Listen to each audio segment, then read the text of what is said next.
পাঠ করছি বলাইচাঁদ মুখোপাধ্যায়ের ছোট গল্প বুধনি। জীবনের সহিত যদি প্রদীপের উপমাটা দেওয়া যায়, তাহা হইলে বিল্টুর জীবন প্রদীপের তৈল নিঃশেষ প্রায় হইয়াছে। এ কথা কিছুতেই বলা চলিবে না, কারণ বিল্টুর জীবন প্রদীপে তৈল পুরাই আছে। সলিতাও ঠিক আছে, শিখাও উজ্জ্বলভাবে জ্বলিতেছে, কিন্তু সে শিখা নিবিবে। একটি সবল ফুৎকারে তাহাকে নিবাইয়া দেওয়া হইবে, কাল তাহার ফাঁসি। সে দোষী কি নির্দোষ সে আলোচনা আমাদের অধিকারের বহির্ভূত। আইনের চক্ষে সে দোষী প্রমাণিত হইয়াছে এবং সমাজের মঙ্গলার্থে তাহাকে শাস্তি দেওয়া হইতেছে।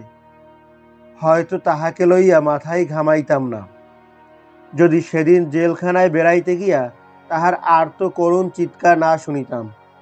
বুধনি, বুধনি, ও বুধনি, বুধনি। ভীত মিনতি ভরা কণ্ঠে সে ক্রমাগত চেঁচাইয়া চলিয়াছে। বুধনি তাহার স্ত্রীর নাম। হাজারিবাগের পার্বত্য প্রদেশে ইহাদের বাস।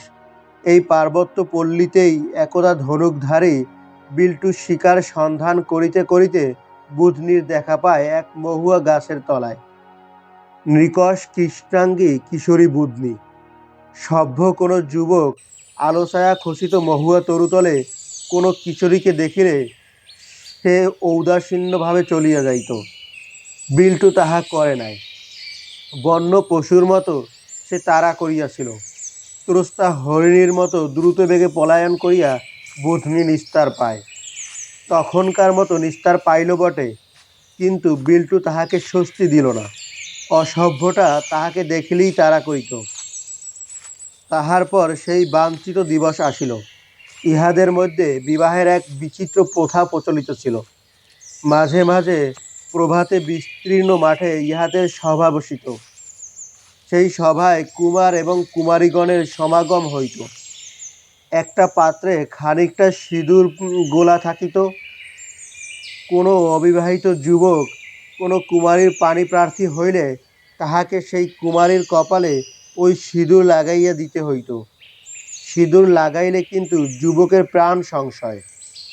সেই কুমারীর আত্মীয় স্বজন তৎক্ষণাৎ ধনুর্বাণ, সরকি, বল্লম লইয়া যুবাকে তাড়া করিবে এবং যুবা যদি আত্মরক্ষা করিতে না পারে মৃত্যু নিশ্চিত। কিন্তু সে যদি সমস্ত দিন আত্মরক্ষা করিতে পারে, তাহা হইলে সূর্যাস্তের পর আত্মীয় স্বজনেরা মহা আনন্দে মাতল। বাঁশি বাজাইয়া কলরব করিতে করিতে কন্যাকে বরের গৃহে পৌঁছাইয়া দিবে। এই শক্তি পরীক্ষায় উত্তীর্ণ হইয়া বিল্টু বুধনিকে জয় করিয়াছিল। এই তো সেদিনের কথা, এখনো 2 বৎসর পুরা হয় নাই। অসভ্য বিল্টু জংলি বুধনিকে পাইয়া কি ভাষায় কোন ভঙ্গিতে তাহার প্রণয় প্রকাশ করিয়াছিল তাহা আমি জানি না, কল্পনা করাও আমার পক্ষে শক্ত। আমি ড্রয়িং রুম বিহারী সভ্য লোক, বর্বর বন্য দম্পতির আদব কায়দা আমার জানা নাই। যাহারা গুহা নিবাসী সুপ্ত শার্দুলকে ভল্লের আঘাতে হরণ করে, মৃগের সঙ্গে ছুটিয়া পাল্লা দেয়, উত্তুঙ্গ পাহাড়ে অহরহ অবলীলাক্রমে উঠে নামে, পূর্ণিমা নিশীথে মহুয়ার মদে আনন্দের স্রোত বহাইয়া দেয়, তাহাদের প্রণয় লীলা কল্পনা করার দুঃসাহস আমার নাই। শুধু এইটুকু জানি, বিবাহের পর বিল্টু বুধনিকে এক দণ্ড ছাড়ে নাই। এক দণ্ডও নয়। বনে জঙ্গলে পর্বতে গুহায় এই বর্বর দম্পতির অর্ধনগ্ন দেহে অবিচ্ছিন্নভাবে বিচরণ করাইয়া বেরিত। বুধনির খোঁপায় টকটকে লাল পলাশ ফুল, বিল্টুর হাতে বাঁশের বাঁশি, এই সম্বল।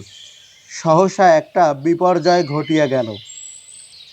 বুধনি এক সন্তান প্রসব করিল, অসহায় ক্ষুদ্র এক মানব শিশু। বুধনির সে কি আনন্দ! বর্বর জননীরও মাতৃত্ব আছে, তাহারও অন্তরের সন্তান লিপ্সা স্নেহময়ী জননীর কল্যাণী মূর্তিতে আত্মপ্রকাশ করে।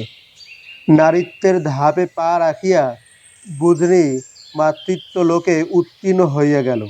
বিল্টু দেখিল, এ কি, বুধনিকে দখল করিয়া বসিয়াছে এই শিশুটা। বুধনি তো তাহার আর একার নয়, অসহ্য। বিল্টুর ফাঁসি দেখিতে গিয়াছিলাম, সে মৃত্যুর পূর্বক্ষণ পর্যন্ত চিৎকার করিয়া গেল, বুধনি বুধনি বলিয়া।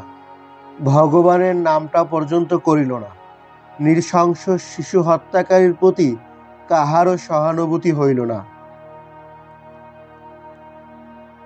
গল্পটি ভালো লাগলে লাইক, শেয়ার এবং সাবস্ক্রাইব করে আমাদের সাথেই থাকুন। ধন্যবাদ।